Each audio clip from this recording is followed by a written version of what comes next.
pink pony girl, had you dance at the club, oh mama.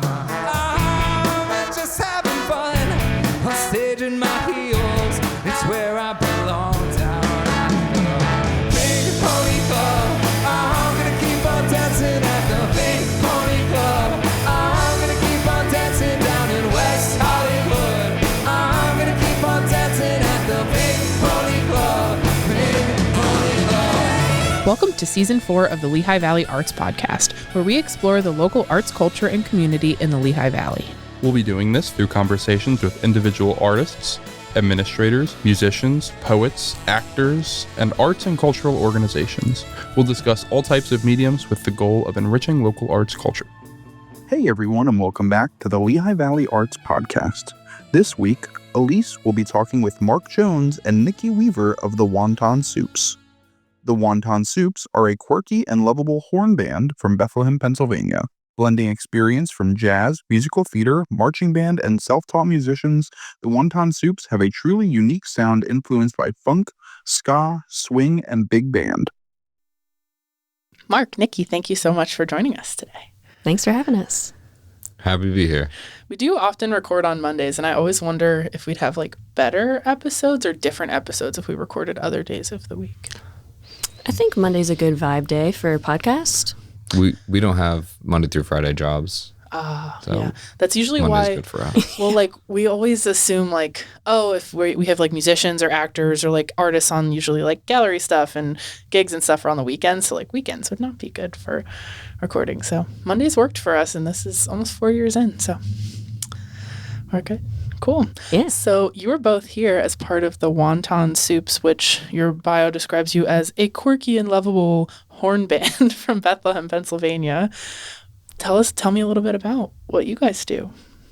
So we play covers and originals. It's more focused on covers, but we do them in a way that you probably haven't heard before. Okay. We have like influence from like ska and swing and funk and big band, and we're doing songs that you maybe have never heard covered before. Theme songs from a cartoon, from a video game, old stuff, new stuff. We try to stay away from really widely covered things. We're really trying to do our own thing with it. Nice. And who is responsible for kind of like rewriting and mastering all of that? Sometimes I have like an idea in my head already before I like, sort of bring it to the band. Sometimes it evolves over time. And then sometimes it evolves over no time. Sometimes we'll just be feeling something and we'll do it at the show, and we've never done it before, and maybe we'll never do it again. That's awesome. Sometimes there's band disapproval.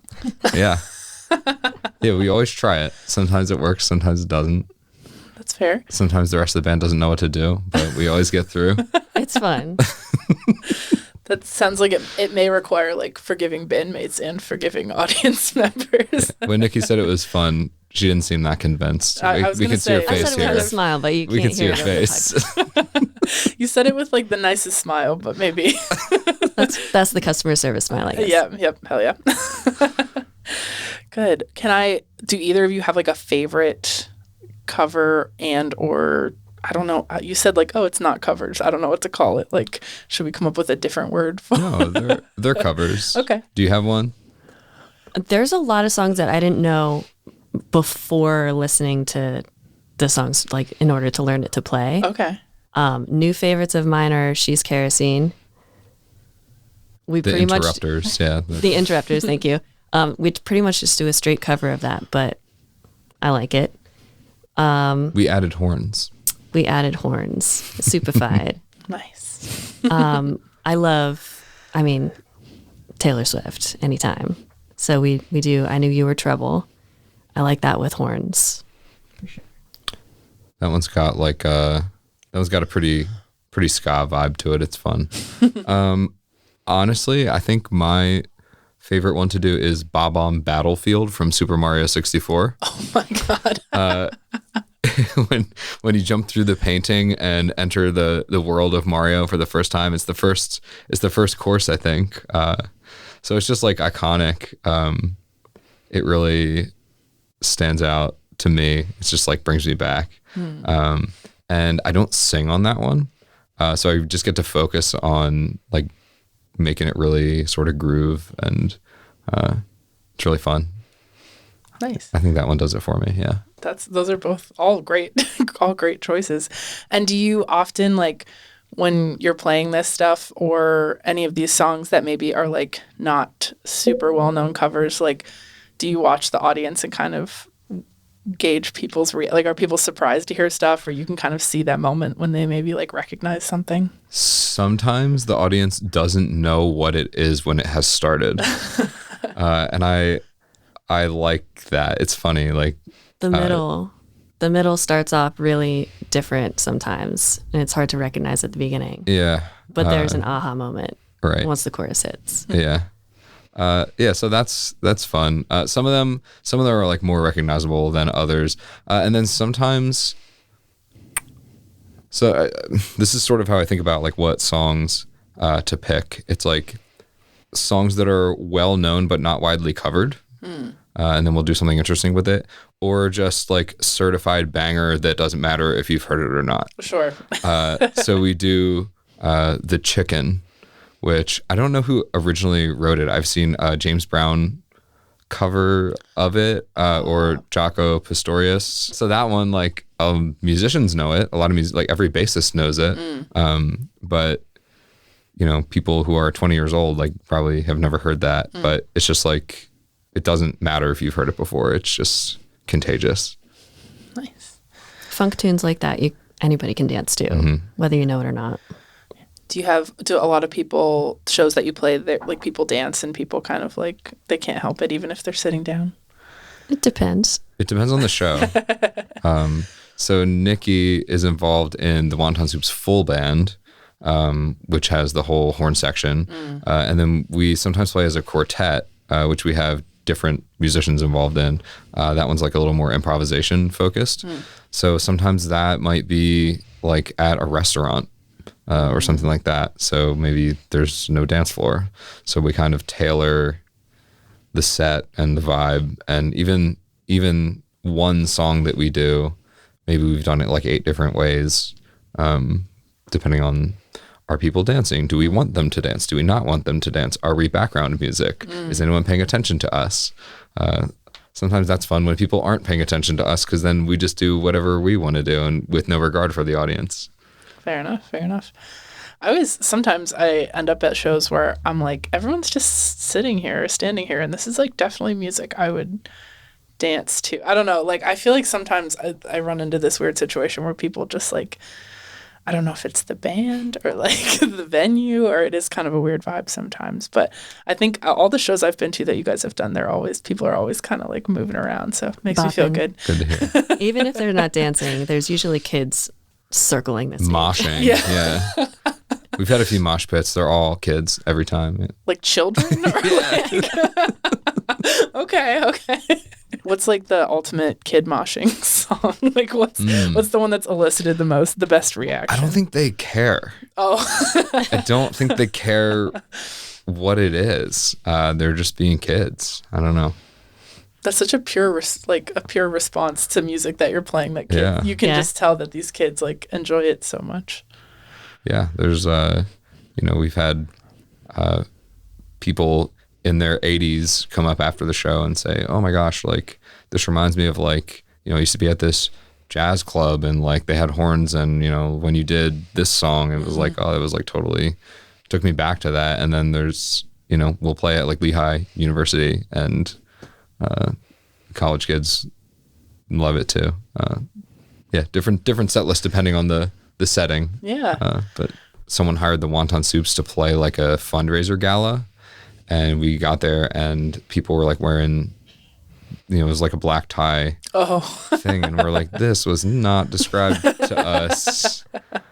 So we just kind of played the same set, but we did some of them as like bossa nova tunes, and we did some of them swung, and we just made some of them like jazzy, and we like completely just winged it the whole gig. Nice. And people were like so supportive, and like they loved it so much, and I'm like, all right, like maybe this has to be an act.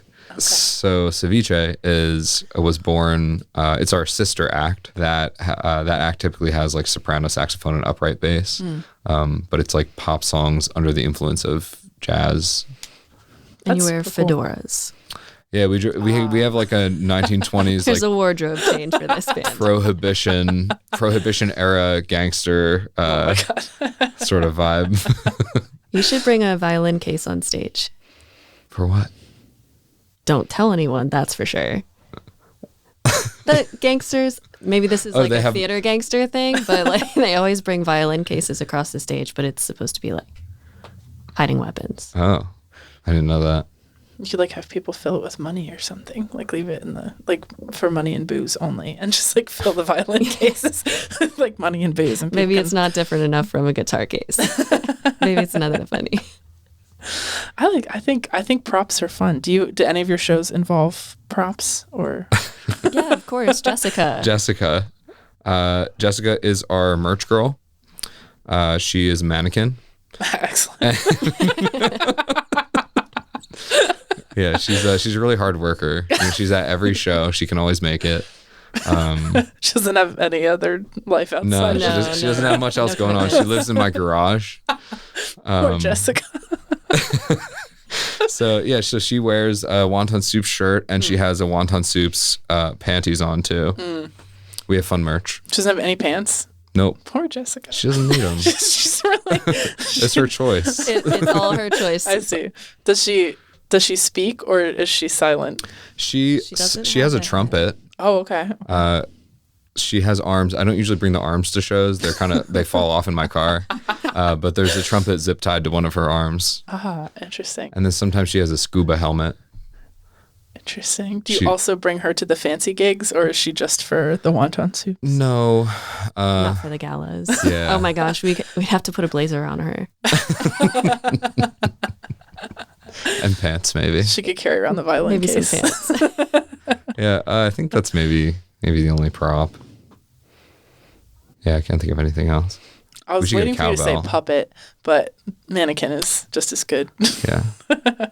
Yeah, people take pictures with her. That's excellent. Yeah, Very creative. I like it. it's fun. So speaking of creative marketing tactics, I have stumbled upon in my research of your band this horrible Instagram account called the Clam Chowders. Ooh. Oh, Disgust. First of all, clam chowder is a disgusting soup. I'm violently allergic to it, and Oh, no. all around the content just rough. Any commentary? so those guys, we used to have a tuba player, and they poached him from us. So now we have beef with them. No, this is a fictional rivalry. It was like a joke in passing once. I don't even know who brought it up, but it was years ago. And yeah, like our fans are like in on it. Yeah, it's a silly joke. My boyfriend keeps asking for clam chowders t-shirts. They exist. They're on our merch site, Spreadshirt. Good to They're on our know. Spreadshirt site. Maybe you he'll can be get a getting clam a really chowder big shirt. We'll throw him out of the show if he comes in wearing that. These guys are just rude. There is an excellent clam chowders tie-dye shirt on your website that I see on here. Yeah. Very good, very good. There's also a Wonton Soups mug, sweatshirt, and water bottle and t-shirt I think there's an apron on there too. with this one specifically has a T-Rex playing a saxophone. Yeah. Is that your usual logo?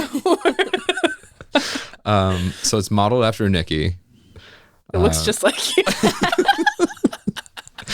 So I wrote this song I've been growing out my hair since then.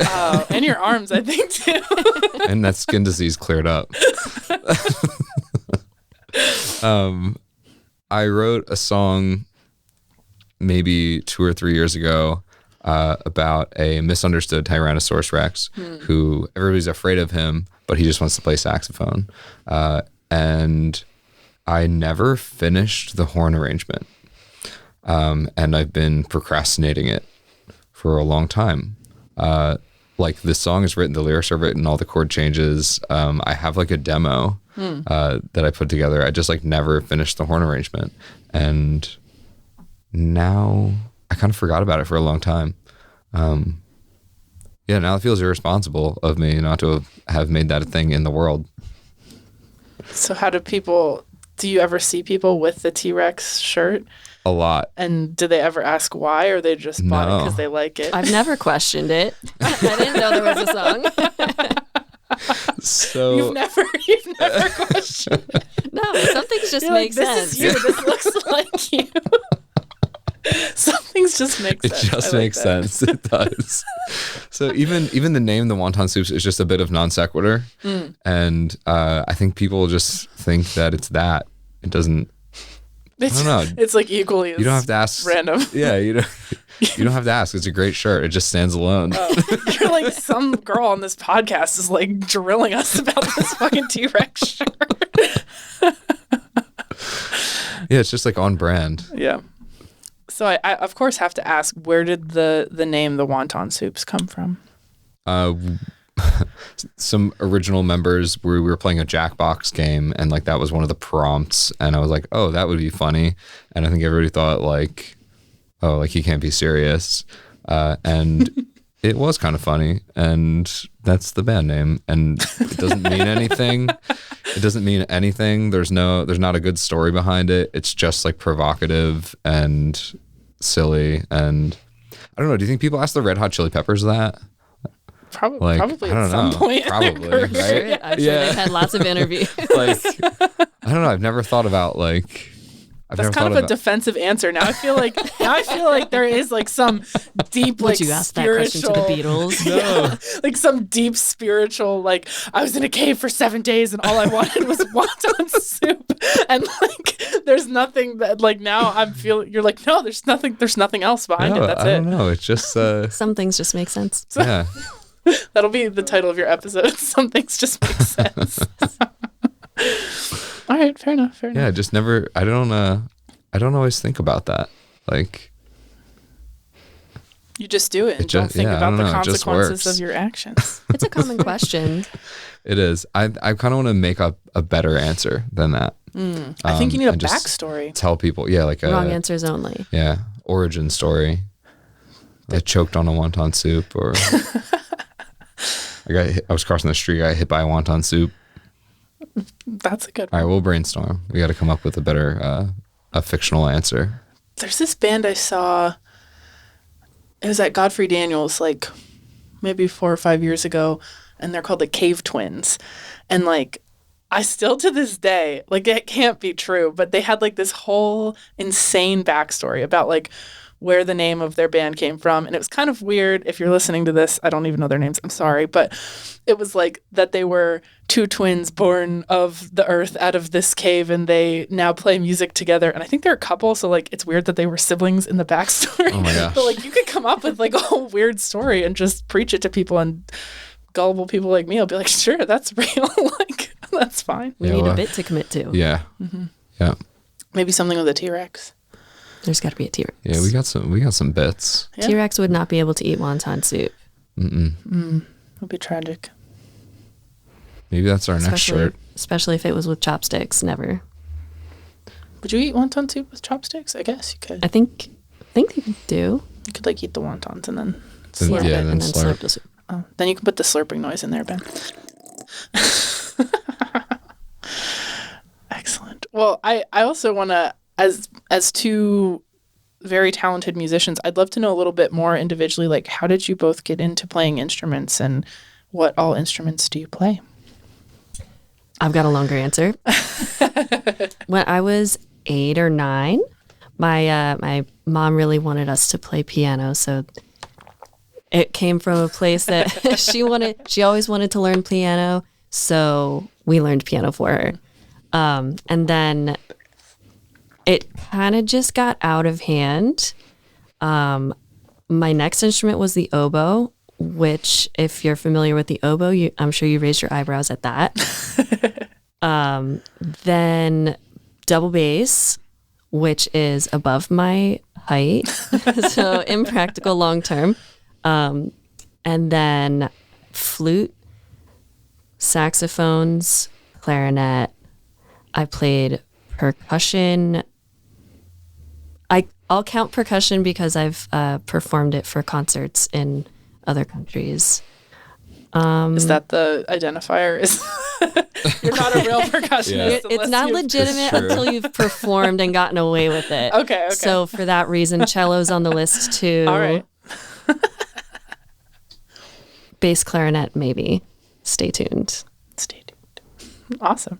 And was that all like taught in your household? Was that you took No. lessons? You had an amazing public school that taught you all these instruments? Public school was a really good start. I went to Stroudsburg School District. I got into, we have band at 4th grade. At the time we started in 5th grade. I think now they start earlier. So how old are you in 5th grade? Like 11? 11-year-old me was like walking around with a double bass. Whoa. Impressive. When we called my mom from the instrument tryouts thing, she asked which one I picked, and she was like, "Is that the big one?" Yep, it's the big one. So yeah, the school district was a really good head start, and they had all kinds of different ensembles. Like I was playing in the orchestra with bass and the jazz band from pretty early on. So I was kind of exposed to different genres of music. Yeah. Through that. Got me into playing musicals as well. I got to play my first musical when I was in 8th grade. It was The Wizard of Oz. The only reason I did it was because I was the only person in the school district who played oboe. There it is. However, I was also the best oboist in the school district. So they made the right call nonetheless. The best only one? Yeah. Yeah. Did they suck you into all those like PMEA, those like Pennsylvania Music Educator Association Yeah. things because you were like the only oboe player in the state of Pennsylvania or something like that? And that kind of like, that story kind of like trickled into college as well. I went to Moravian College here in Bethlehem.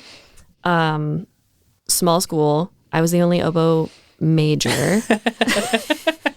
But that meant that I got first dibs for all the small ensemble things that they had. I got so much playing experience. Like it was like sunrise to sunset music. It was a cool experience, and I'm glad I went there. Nice. And you Oboe all majored. day, oboe all night. Live, breathe, oboe. Eat, live, breathe, drink, sweat, oboe. Oboe is love. And that's a major that you can major at Moravian? Yes, I was an oboe performance major. Wow. And they had a really cool setup that you could take lessons in as many instruments as you could, basically. Oh, it would awesome. just come in as like school credit, basically. So my senior year, when I had less class requirements, I just kind of took lessons all day. That's awesome. Cool. And you grew up in the Stroudsburg area and moved here for school? Yep. Nice. Yep, moved here for school. I did a semester in Manchester, did oboe stuff over there. So that was kind of a neat cultural experience. I could talk about reeds, but I don't think anyone really wants to hear that.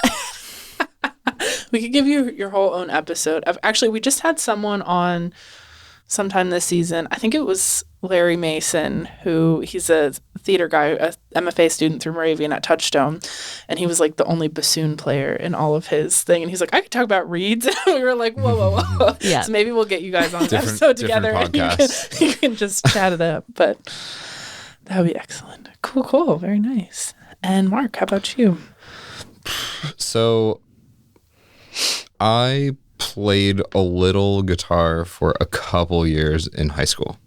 I then didn't play for a really long time until like 20. So I probably played in like 2008 and 2009, and then I didn't touch it again until like 2018. And just like a couple of guys from work, we were just kind of messing around. And like this band started by accident. And I had never sang before 2018 either. So this is like a new thing to me. I don't have a background in music. I kind of just figured it out along the way. And then I have people like Nikki who do know about music to help me and be in the band.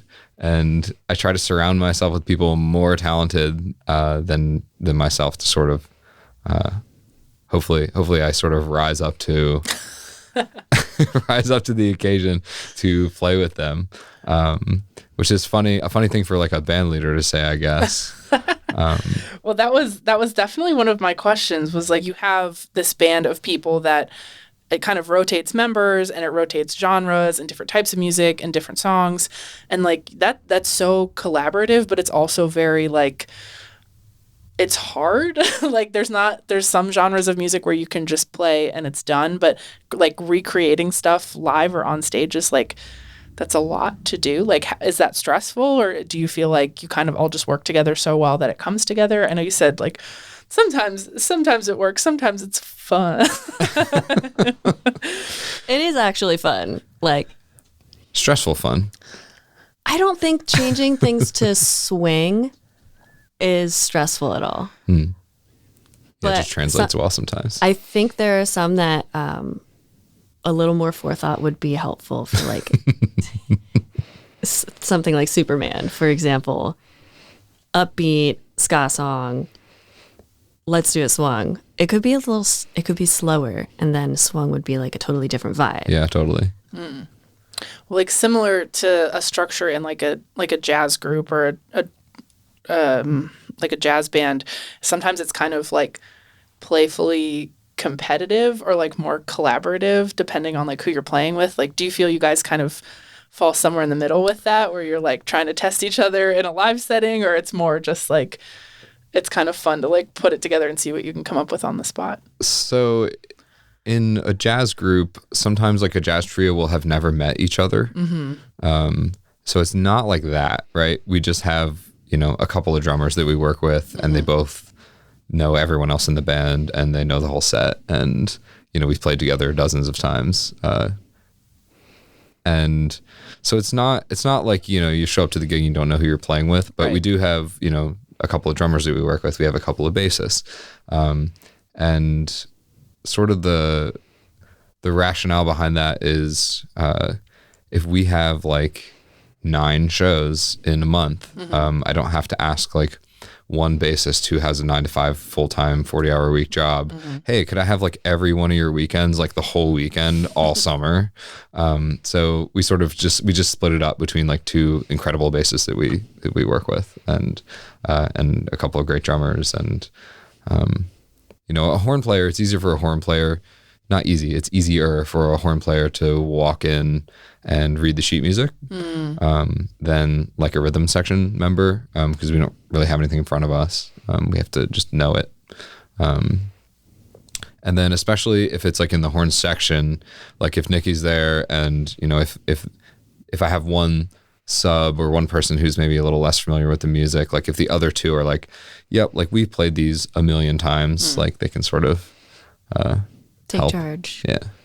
Help with cues and stuff like that.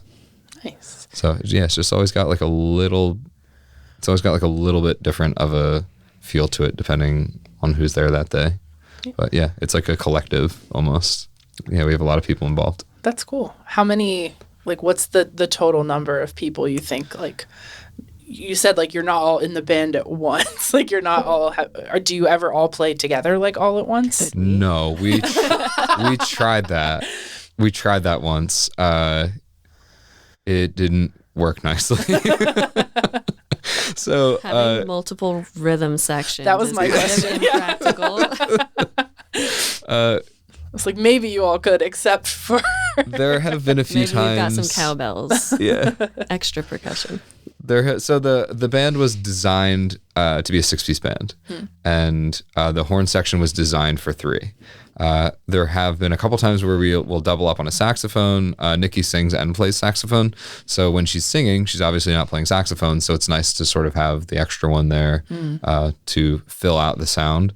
But it was built for 3, And there have been times in the past when I've taken a sort of more inclusive, I've prioritized inclusion over sounding good. And I've sort of regretted it. You know, we've had like two trombones on stage, like playing the same note, like two trombones playing the same note. Unless there's, I would say two trombones playing the same note in a group of like 6 is maybe not great, like with just intonation, and it just doesn't always work. But, you know, if you have like a trombone section, and there's like 6 trombones in an orchestra or something, Right. like, okay, like that sounds like a group of trombones. But really the music was made, there's 3 distinct parts in all of the music. So 3 is kind of the sweet spot for the horns. Nice. And how do you meet like all of these different people that are in the band? I know you'd referenced like the original group a couple times, but like where do you like find or like all these people that are willing to collaborate on something that's kind of like goofy and different and like not the norm for most bands that are playing stuff in the area? So the original cast was all engineers. We all worked together. And then it sort of like evolved over the years. Nikki has a great story for how she became involved in the band. I saw it. I liked it. I wanted to be on it. I think it was 2022. I was driving down with my boyfriend for Music Fest, looking through the schedule, and we had a real bummer of a week. So we really wanted to have a good time and just like forget about, real life for a minute. And scrolling through Music Fest is kind of overwhelming. There are a lot of bands to figure out what you're going to hear. And Wonton Soups came up, and I thought that sounded funny, so I clicked on it.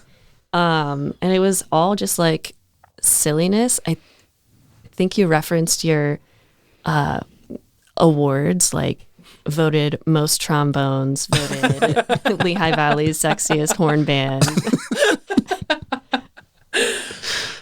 Yeah. And then of course if you've seen us live, it's a hoot and a half, and everybody's just having so much fun on stage. And I had heard versions of songs that I had never heard before, like the ska version of Come On Eileen that we used to do. We kind of transformed it again. It was just so much fun. And a couple months later, Mark posted on Facebook, there are some Lehigh Valley musicians pages on Facebook, posted on there that he's looking to fill out the cast, if you will. And I basically showered him with compliments, and Flattery works. Flattery works. No, it was really the way that Nikki reached out was like really thoughtful, and I had, I think my ad, I was like, hey, like here's how you can sort of audition, like send me a video of you playing something genre relevant. And people were not doing that. They were, I don't know, They're just they're emailing like, put me in the band. Yeah, like just like not following instructions. And Nikki reached out in like a really thoughtful way, and I'm like, all right, this seems like a good person to bring on board. And Nikki's first gig with the band was on bass guitar. True. And yeah, I thought that would be cool. I'm like, all right, learn the set on bass, so like all the parts of songs and stuff like that. And we wound up needing her more on saxophone. And then just maybe like, when did you start singing with us? Like 6 months ago, something like that? A little bit last summer. After Music Fest Right. last year. So September. Yeah.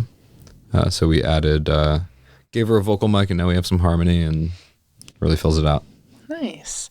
And that was in 2022, you said, right?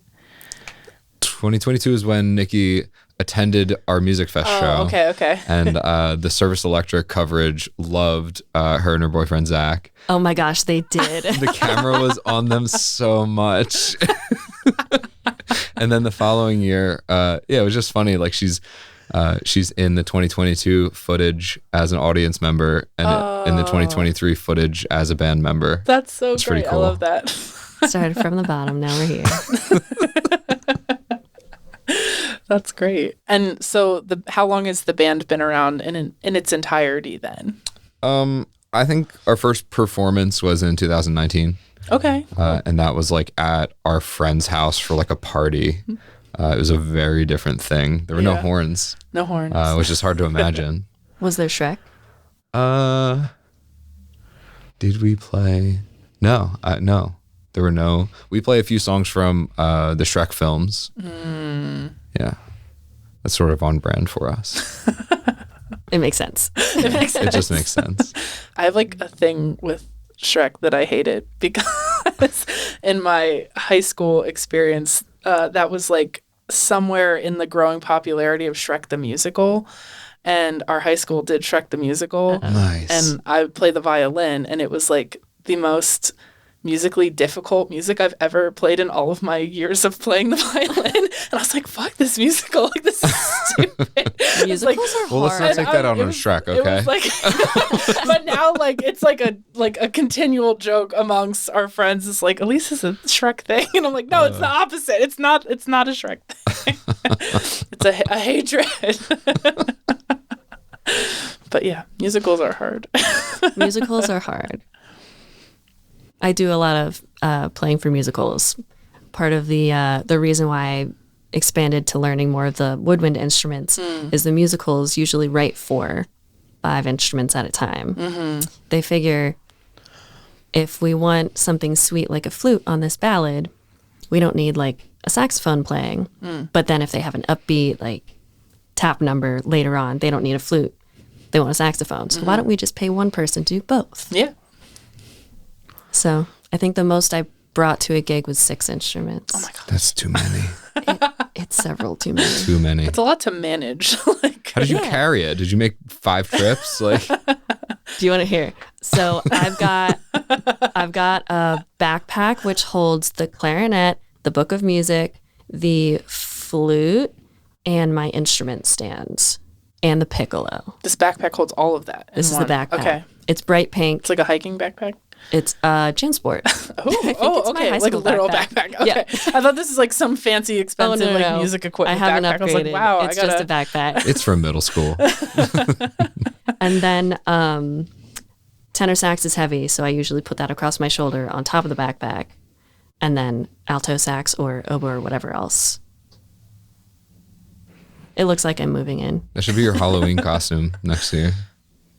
Carrying all that. Carrying I want to all my see stuff. that. I have a picture. Whoa. You could carry them all empty though for your Halloween costume if you want. Ugh, still a load. Is now a good time to talk about aliens? Yeah. When's not, really? We have some original music, and we recorded this. It's sort of like a concept EP. They all sort of tie into each other.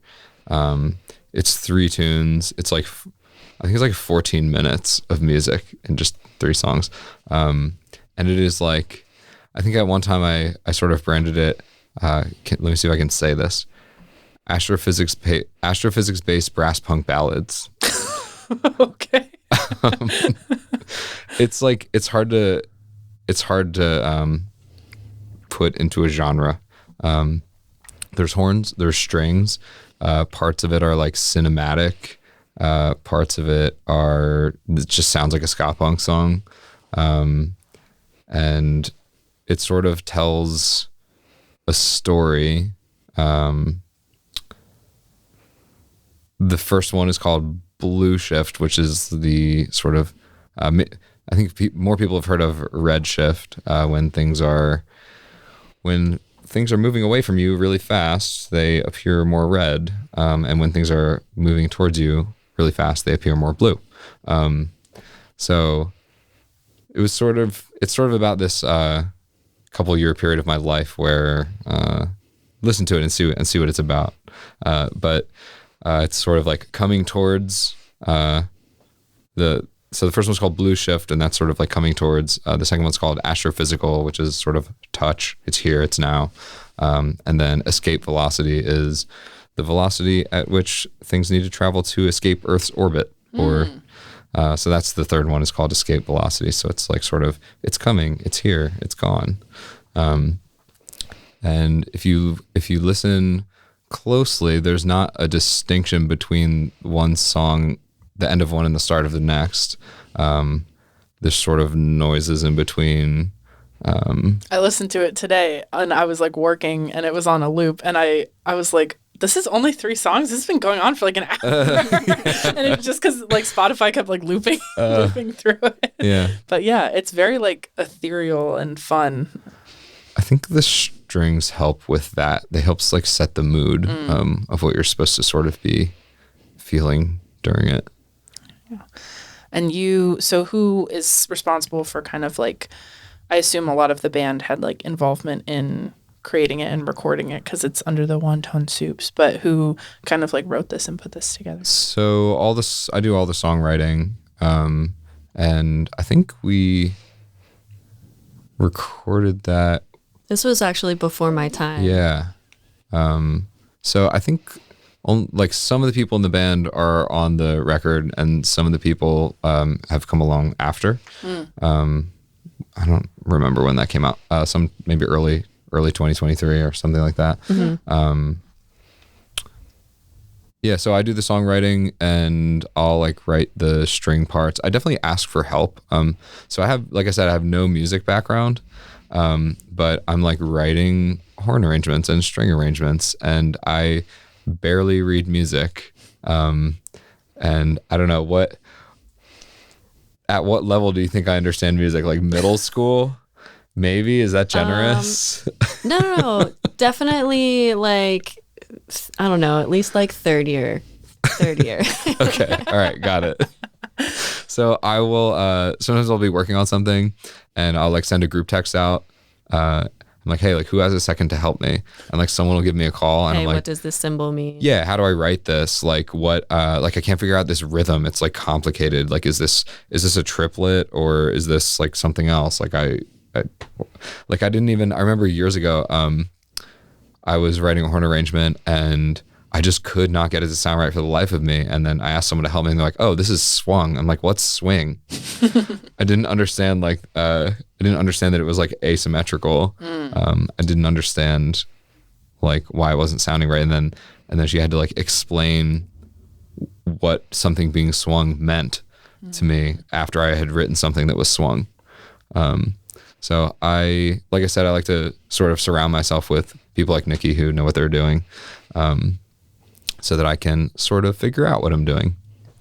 That's such an interesting collaboration because like I always wonder that because I'm not a good musician. Like I've played violin for like 15 years. I'm not good at it. Like Survived like stress. I like survived it because it's something I had to work. It's never been something I'm naturally good at. And like I don't know that I ever would have been able to learn an instrument if I hadn't learned how to read music. So whenever people tell me they're like, "Oh, I'm like writing music and I don't really read music," or like I just learned it, I'm self-taught. I'm always like fascinated because I'm like, how? You can really get away with And, it. like, it's amazing. It's with amazing. Singing and guitar. Yeah. You- It's incredible. Like I'm so jealous of that. Like I think it's the coolest thing and it always like fascinates. That was such a good explanation of kind of like how it works because I'm always curious, like how do people do that? Like there's bands that are with guitarists and lyricists and musicians and singers that are super famous and like they don't read music. I'm like, how do they do that? That's so cool. People are suspicious of the Beatles for not knowing anything about music. That's like a topic of debate.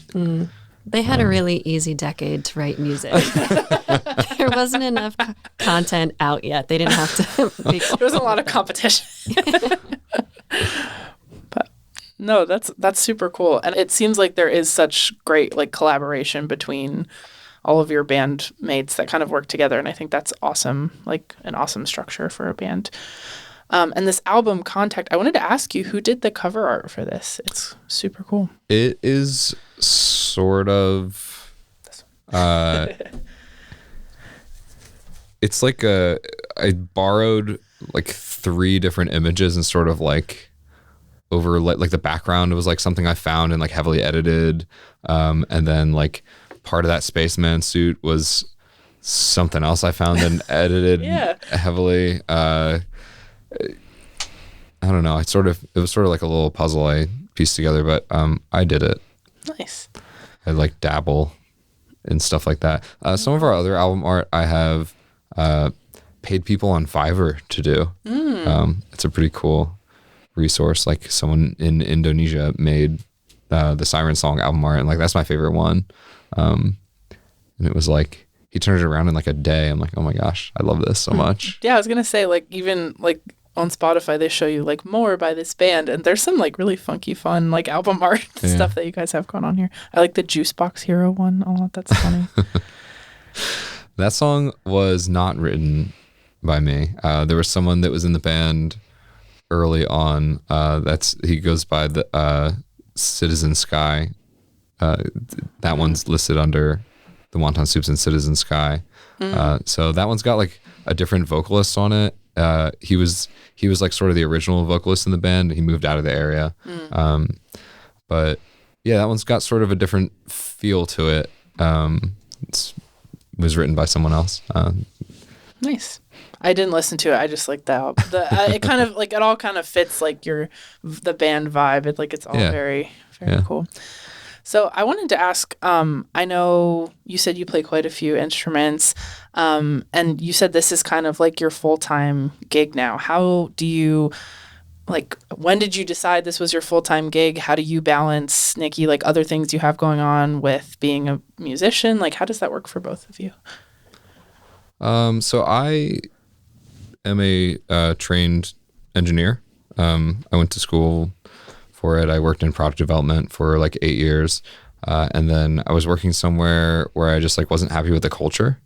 And it was like in the middle of 2020 when it was like scary quit your job time, or it was like get laid off time, and not like, oh, everywhere is hiring time. And like there were layoffs at the company, and I was not laid off, and they decided to keep me. And I decided that I just like wasn't doing what I wanted to be doing, and I didn't know what it was, but I knew what it wasn't. And it wasn't what I was doing at the time. And so I just quit my job.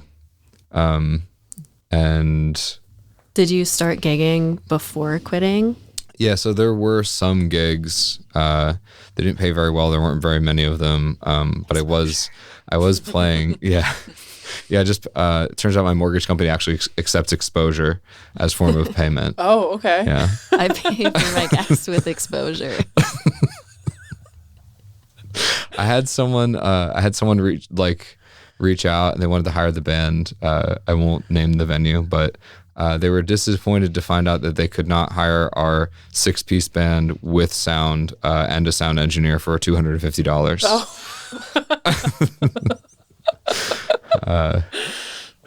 Yeah, they stopped that program where they accept exposure for mortgage payments.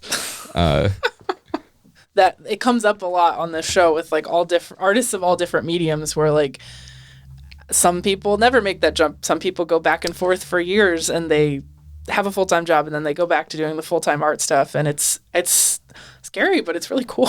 So I had the luxury of having a career before I did this, and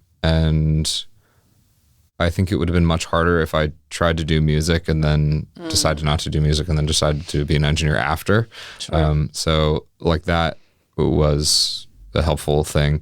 And then the first thing I did that when I quit my job was buy a rental in Bethlehem.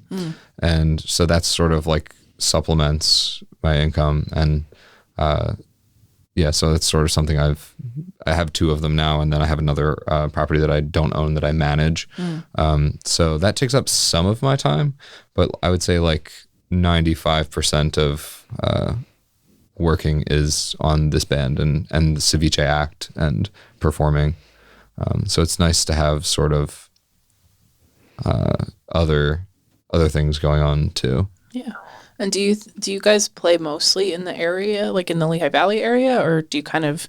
I saw that you have a couple shows kind of coming up that are not so local, but what do you think the kind of breakdown of that is? Never more than like an hour away from the Lehigh Valley. Yeah, usually in that radius, but we're definitely like expanding every year, sort of our reach is getting a little further and a little further. And, you know, you play one festival down sort of towards Philly, and then someone's like, oh my God, you guys were great. Like, will you play this other thing? I'm like, oh, like, sure. Like now, and then now we like play in that area. Yeah. That's awesome. Yeah. Will the Wonton Soups ever go on tour? I don't know. A lot of the people in the band have like 9-to-5 jobs or like a family at home or something like that. So maybe. I think it'd be fun. I would. That'd be fun. I think it'd be really fun. I mean, there are Shrek fans everywhere. That's true. So our fan base is kind of limitless. I think we need like a tagline. A lot of these acts that are getting hired at like theaters and stuff, and you know, selling ticketed shows and things like that. Like that's very hireable, like the tribute acts and things like that.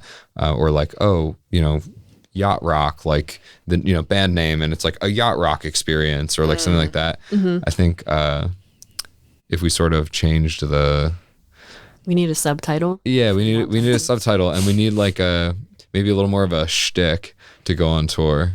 Because our shtick right now is kind of just we're goofy and we do whatever we want, and you know, we'll play like a Lil Nas X song, and then we'll play Come On Eileen after that. And you know, if I'm like I'm tired of this one, like we just don't play it, and then we'll bring it back a year later, and so it's kind of yeah, I don't know. There's no shtick. There's no theme.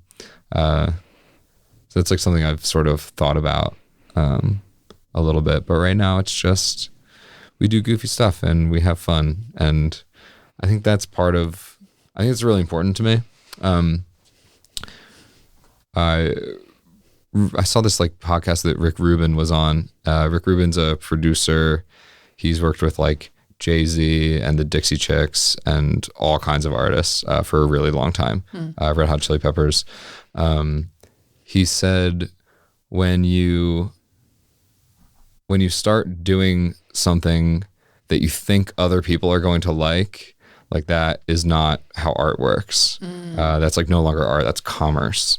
And I think that there are acts like sort of doing that out there that are just sort of playing down the page of really played out songs that are boring to me, at least. I'm like, there's obviously a market for it, and people want to hear it and people want to perform it, and that's just not like what we're doing. So I think there's like a certain degree of like, yes, they're covers, but they're done in a really original way. And I think there's a degree of authenticity that our audience like can sense. Like we're not just playing like Mr. Brightside because the whole place is going to be singing along. But we could. we could. But it's a good point though. Like you need to have a marketable, like an interesting set for people to like grasp. But doing something that doesn't inspire you will not get you out of bed for the next gig. I also think people can just like tell when you're doing something just for the sake of doing it and not like phoning it in. Yeah, not doing it because you actually like care and you feel passionately about it and you want to do it. Like there's a lot of jobs I've had where I'm like, and finally I'm at the point where it's like, okay, I'm happy to be doing what I'm doing and I'm in a good place, and it's different. It's definitely different. Music can be that. Like there's a whole spectrum between working musician and artist, and like most people fall somewhere in between. But like that's a thing, you know, like I've seen shows where like the bassist looks like they're at work and not like they're playing a show. And that's fine. And like, there's nothing wrong with that. And like, you know, it can pay the bills, and there's like absolutely nothing wrong with that. And like, I've felt like that at times. Like there've been times when I'm like tired and like, you know, it's an acoustic set or something, and like maybe I'm even playing by myself. Like I'll do that on the off season. And like occasionally I just don't really feel like doing it. But most of the time, you know, I'm having a blast, especially if it's with the band. Yeah. But yeah, that's a whole separate topic. No, it comes up a lot on our show. Like pretty much every episode because I think it's something a lot of people either do really well with or struggle with, where if you're doing something for your quote, quote, day job or your full-time job that is so closely related to a passion, like where is it good? Where is the overlap? When is it too much? Like I often personally run into that a lot because my job is very arts focused, and like sometimes it's a lot. Like I don't make a lot of my own art anymore because I talk about art all day. So you spend your it's creative like, energy during the day. yeah, and you've got and nothing left. it's taken me almost 4 years to kind of like rebalance it out.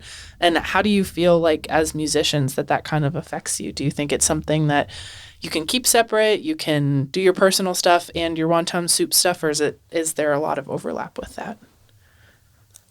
I have ended up doing different kinds of jobs in order to supplement income apart from my music stuff. Just because I have, it's kind of hard figuring out where your niche is and building up, I guess, a wealth of people who like approve and want to hire you again. It's a process. Definitely have more people on the regular that like call me back year to year. But anyway, I've had all kinds of odds and ends jobs like dog sitting, bartending. I did the restaurant game for a while. I worked in a music shop, Nazareth Music Center, for a while. Eventually just kind of felt that I wanted to be more available. So freelance work was where my schedule works best. That way I'm like available that I can accept gigs and work that way when I want to. Yeah. One time I had a different saxophonist on a gig, and I didn't have a sound guy. And I called Nikki and I said, "Hey, do you want to run the mixer today?" And she came and ran the mixer for us. Excellent. I think something that for me has helped manage the sort of I feel like I'm at work feeling, which would pop up occasionally, is playing less. In 2022, and like this like isn't a brag, like this was a mistake. I played like 230. I had 230 bookings in 2022 between like 3 different open mics that I was hosting, like solo show, duo, quartet, full band. Like I was working like way too much, and I had no interest in like singing or touching my guitar like at all outside of those performances. And it like lost. Yeah. I felt like more like a working musician more of the time, when I was doing that. And then like in 2023, I think I played like 80 less, which was great. That's a lot of shows. Yeah, it really was. So I think like for me, just playing less and like doing other stuff makes me appreciate when I am playing more. Like, on a Tuesday night, like instead of hosting an open mic, like I'm like, okay, I'm gonna like go pick up volleyball tonight, and then like, on Wednesday I'm like, I don't know, meeting up with an old friend or something like that, and then I'm like, okay, now like it's Friday and Saturday, and now I have like a show with like an acoustic duo like with the Ceviche act, and then I have like a full band show, and like those are two totally different things. So the variety really helps. So in the summer it's like way more full band stuff, but in the winter like I play as a duo quite a bit, and that's very like open-ended, improvised. So just like the variety and like lowering the frequency to me makes like the times when I am playing music like so much more enjoyable. That's good. And raising your rate so that you're still making money doing those things. Yeah. So, I mean, that's just how like, you can throttle, like assuming that you meet a certain like criteria of like, I'm an acceptable musician and I add value to the venue rather than subtract it. Cause like sometimes I've been at a venue and like left.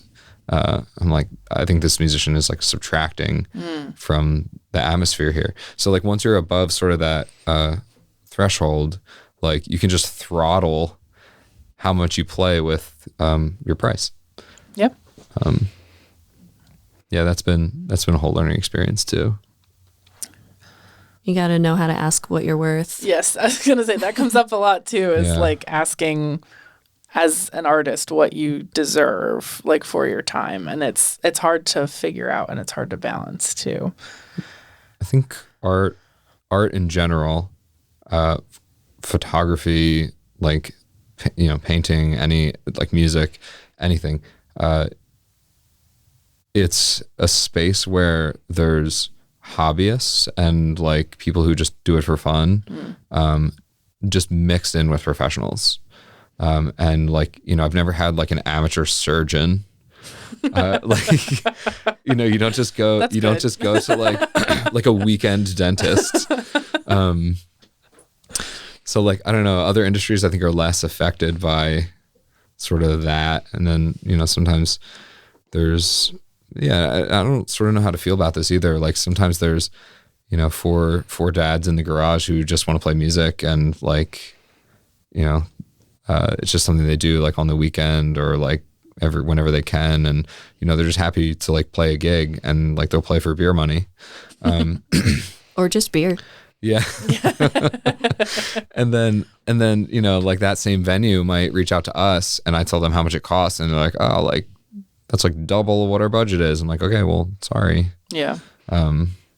Yes. There's so much like validity in both ends of it that like bands that are doing a lot and that's your full-time thing and you have all of these people to support and versus like the dads playing for beer money. Like both of those I think are such valid experiences, but like, it's hard from maybe like the booking end of it or the like venue end of it for them to understand like, okay, there's like a little bit more going into this maybe than this other group and there might be more of an experience or more of something that comes out of it. So I love that you said that both are valid experiences. They are. Because the dads want to live their lives playing for beer, then they should be allowed to do that. Absolutely. And if they sound good, then they won't scare the people away. I think it's up to like people hiring musicians to recognize what they want and the difference between that. And I think it's not always apparent. Like, for example, like our shows are really smooth. It's not awkward between songs. There's very little time that passes, if any. We have some transitions worked out that one song just goes straight into the next.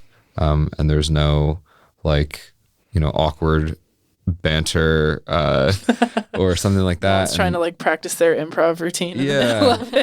Right. And then like I also have this has been such a cool tool. I'm going to like nerd out about this a little bit. I have this talk back switch. So it's like an A/B switch and there's one input, two outputs. So my microphone goes into it and when I'm not touching it, my vocals come out of the front of house and into everyone's in-ear monitors. But when I hit the button and hold it down, it no longer goes to the front of house. So I can just talk to the band. So sometimes we'll be playing a song and the end of the song is going to come up and I'll like have an idea. I'm like, okay, like, I'll count it in. We'll go directly to this next song, like on the beat. And there will not be one beat that passes of silence and we'll just immediately switch to the next song and the horns come in blaring and like, it's like a really cool thing and that'll just like pop into my head and like, we'll just do that. Or like people wouldn't necessarily recognize that that was an attention to detail that adds to the value of the experience. Right. Like it was planned, executed, all smooth, and all they hear is like, oh, next song. Yeah. Right. It definitely keeps like the vibe up too. Like I've been at shows where there's like half the people are listening, some people aren't listening. There's like this awkward clapping, and then they're like, okay, now we're going to start again. Or they take 5 minutes. To even start again. Like, no, that's cool. That's a really cool, like, again, like you said, attention to detail that not everyone will think of. Yeah, I don't know. There's just like a certain degree of like things that we've rehearsed, and there's like little sound bites and like little Easter eggs like sort of hidden in the set, like little treats for people who are like really paying attention. It's a thoughtful set. We put a lot of work into it. We put a lot of thought into it, and at the end of the day, it's a show. Like we're all making music. We're all musicians. We're all playing together. But like, I think it's important to keep in mind that it is a show, and like, this is a controversial topic, but like reading off of like, singers and guitarists and stuff, like reading off of a tablet, like, like I don't have anything in front of me when I perform, and like people that do, like, that's fine. But I just think it sort of brings like, not necessarily to the performance, but just to the like show part of it. Having like the stage set up a certain way where it's like sort of balanced and you can see everybody, and like the aesthetic of the band, like we all look like we're in a band, right? Like it doesn't look like anybody didn't get the memo that there was a show today. Like just the sort of little attention to detail stuff. I think like while not one of them is tremendously important on its own, like the summation of all of these little attention to detail things like really sort of comes together to make the show like what it is. And how do you like communicate those things? Because they're all kind of nuanced and like ambiguous to be like, oh, dress this way or say these things or don't say these things or post this way on Instagram. Yeah. Like how does that all get communicated between so many different band members? So like for Google example, documents. Google we rely really Hail, heavily all on Google hail Suite. the Google Drive. Yes.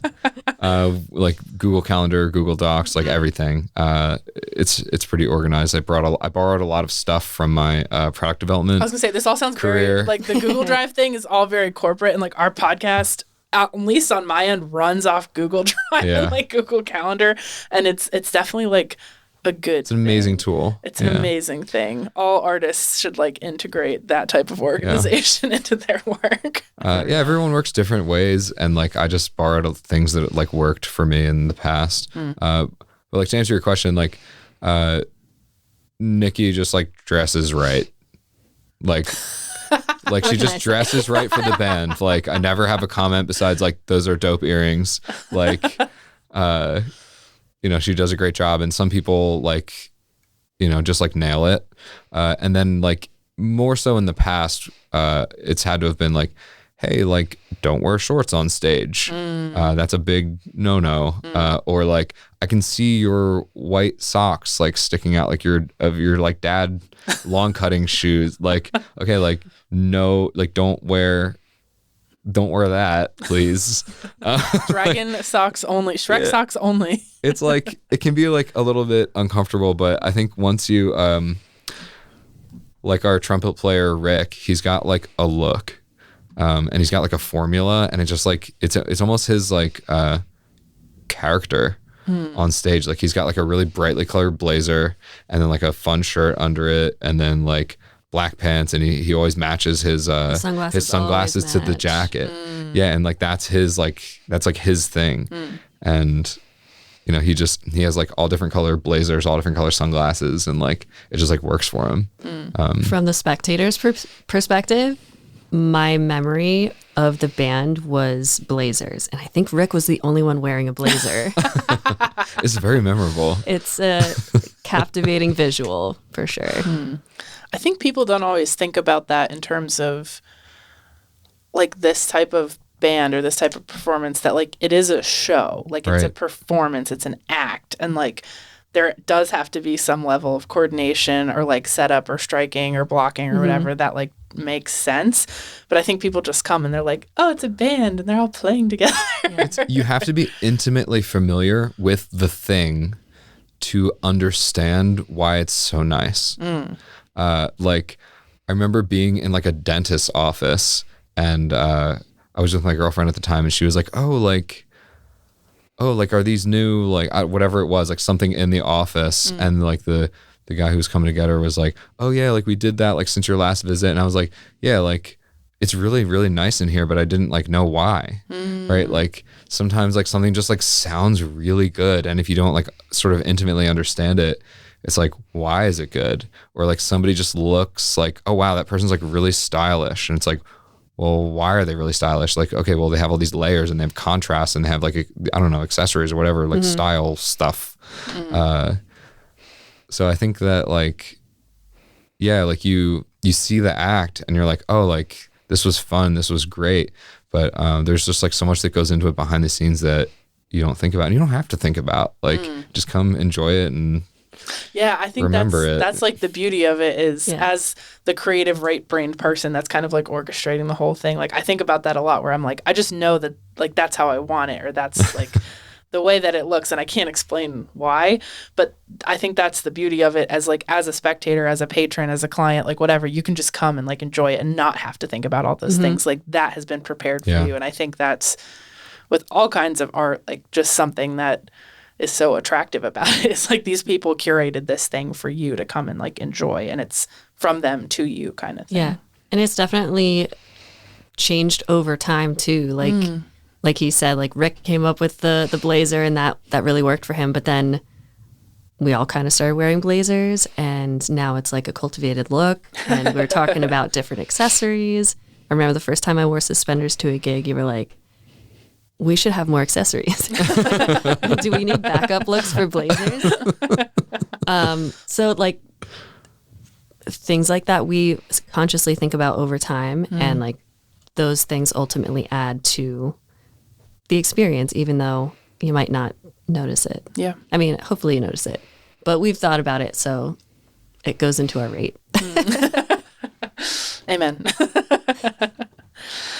So only because it's come up more than 3 times, which is usually my mental rule, how much of the actual Shrek soundtrack is like part of your set? Because it's come Great up question. multiple times. 3 tunes. 3 tunes. We do All Star. We do Live and La Vida Loca, which is featured in Shrek 2. And we do I'm a Believer, which actually Smash Mouth recorded for Shrek. I'm not sure if it's on an album or not, but the first time that was released was for the Shrek film. I don't know why I know that, but I did. Yeah. So I'm curious, have either of you ever heard of the Shrek rave? Yes. No. Okay. No. It's got a very similar vibe, like the tagline and the marketing to like you guys. I know what it is. So I was like curious because I just pulled it up on Instagram and it says, "It's Shrek rave, cool is dead, who cares, come have fun." Yeah, who cares? Come have fun. Yeah, I was like, that that's, sounds like us. Yeah, and like, I mean, it's wildly popular, and there's some really weird stuff in here. So as like Are a they little, a band? no, it's just like It's just a this Shrek rave. undisclosed organization that runs like Shrek raves. They have like almost 70,000 followers. Oh my on gosh. Instagram. Wow. Like there are people that are really into Interested. this. Oh my God. Okay. Well, as a little side quest, if you're listening and you want to look up, it's just Shrek rave on Instagram. It's kind of hysterical. But if you don't want to look at Shrek stuff and you want to find Wonton Soup stuff, where can people find you on the interwebs and in person? So we are on most social media. Our website can take you to, our website has all the links. It's thewontonsoups.com. Instagram at the Wonton Soups, TikTok, Facebook, Spotify, the Wonton Soups. That's it.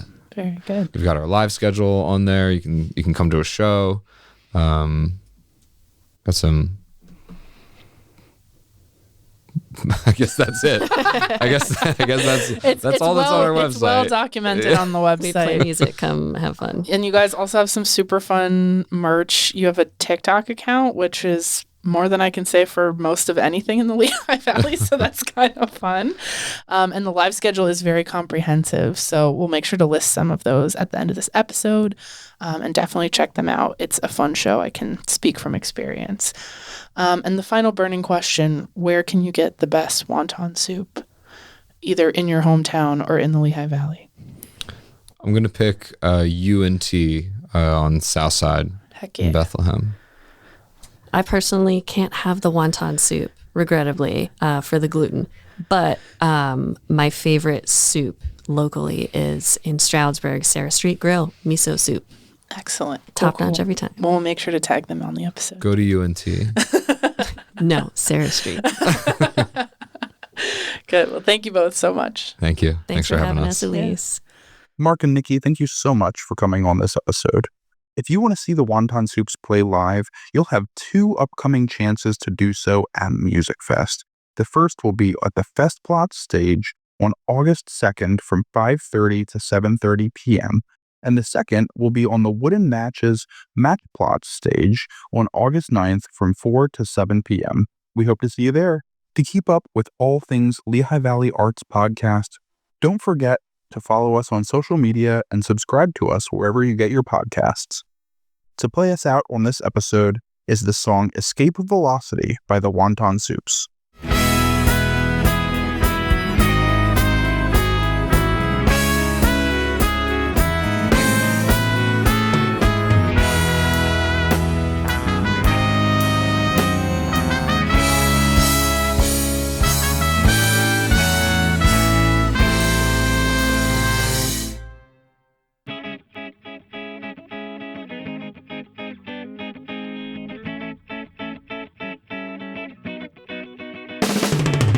This time I'm hovering, waiting in line, discovering the quantum applications of your quarks and correlations. If I was a satellite, I'd travel close to the speed of light. I'd dilate time just to take it back, and I wouldn't mind seeing light contract. I don't need a telescope to see myself out. Now I know how asteroids must feel when they are floating through the void of space.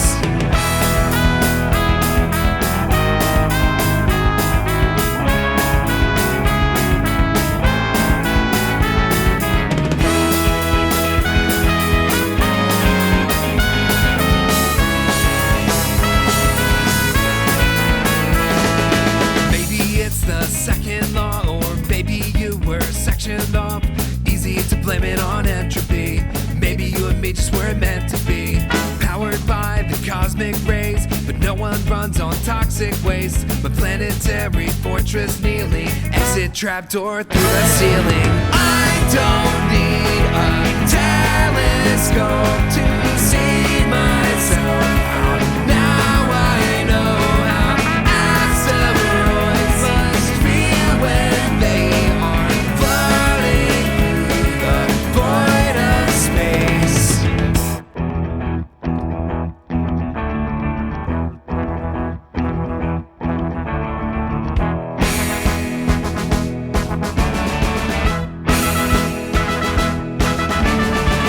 I don't wanna waste time, but me and you, we bend the space-time.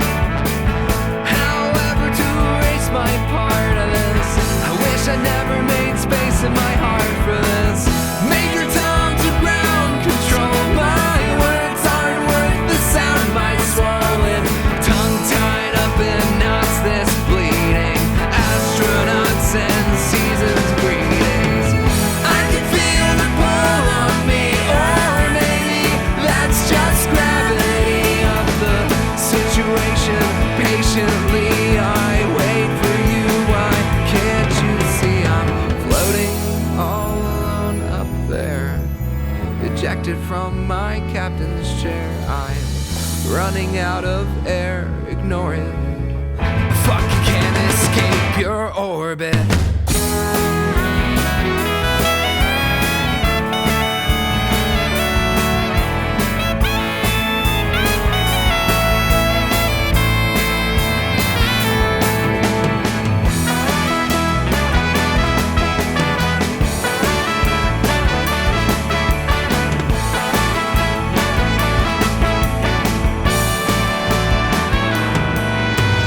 I don't need a telescope to see myself